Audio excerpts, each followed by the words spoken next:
LaRouche-Pac and Executive Intelligence Review have just published an exclusive memo from a group of influentials tied to the Russian government, the Izborsk Club, warning of the strategic consequences of continued agitation in Ukraine.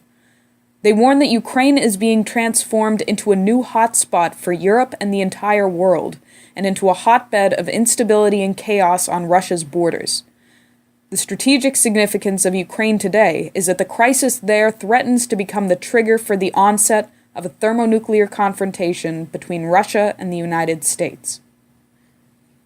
Lyndon LaRouche warned on February 3rd that as long as the U.S. continues its current policy direction, the world is threatened with thermonuclear war in the coming month.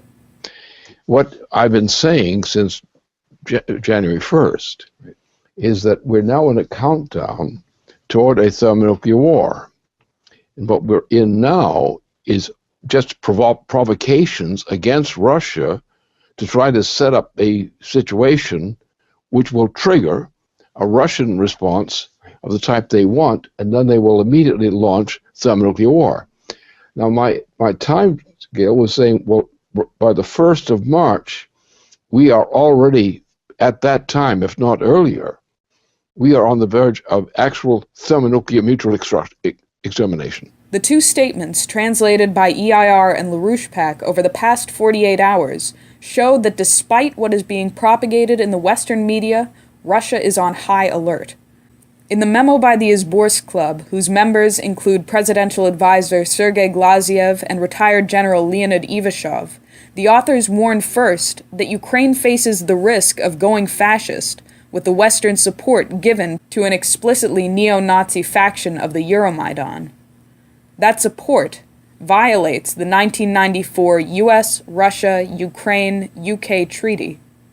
According to the Izborsk memo, if that 1994 treaty is violated because one of the parties refuses to come to the table, then the situation will escalate and should be handled like the Cuban Missile Crisis of 1962. With direct U.S.-Russian bilateral negotiations. When Russian Foreign Minister Sergei Lavrov raised the specter of world war at the annual Fecunda Security Conference in early February, Western sources accused Russia of making bellicose statements. However, the memo from the Izborsk Club outlines what Russia perceives as direct threats to its security and territorial integrity. These are threats that have never even been acknowledged by the sources calling Russia's assessment bellicose. Consider the military threat of a creeping coup in Ukraine. The Russian armed forces will be forced out of Crimea and the Black Sea port of Sevastopol. Ukraine and NATO will develop an expanding partnership leading to the appearance of US and NATO bases in Ukraine and Crimea. The unrest will open up the establishment in eastern Ukraine of bases for training terrorists to operate not only in the Caucasus, but in Siberia and the Volga Basin. Finally, the techniques of the Euromaidan will be extended into major Russian cities, especially those with existing ethnic tensions.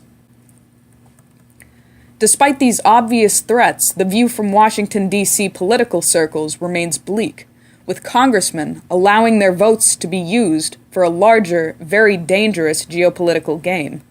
On Tuesday, February 11th, 381 members of Congress voted for H-Res 447, authorizing support for the openly fascist opposition forces in Ukraine. In the other exclusive document, translated from Russian by EIR, General Leonid Ivashov describes exactly how this game is being played. Officials of the European Union and the U.S. executive branch present everything backwards from reality.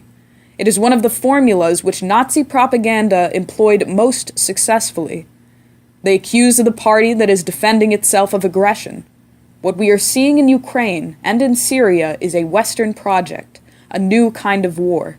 In both places, you see a clear anti-Russian approach, and as is well known, wars today begin with psychological and information warfare operations. After the information war, they are preparing a land and sea in Ukraine. Keep in mind that under the cover of information commotion, U.S. ships are entering the Black Sea, that is, near Ukraine. They are sending Marines, and they have also begun to deploy more tanks in Europe. After the information war, they are preparing for an operation by land and sea, possibly also by air. General Ivashov concludes, "I assume that the Foreign Ministry understands that we are at war." We present this information here because these are the provocations that lead to world war. There is an active war faction inside the United States, which is using the executive branch and much of the Congress. If the intention is to prevent war, the way to do that is to remove Barack Obama from office. Even if citizens of the United States refuse to believe we are on the path to world war, that is a perception in Russia. And when your potential enemy believes you are at war, you are at war.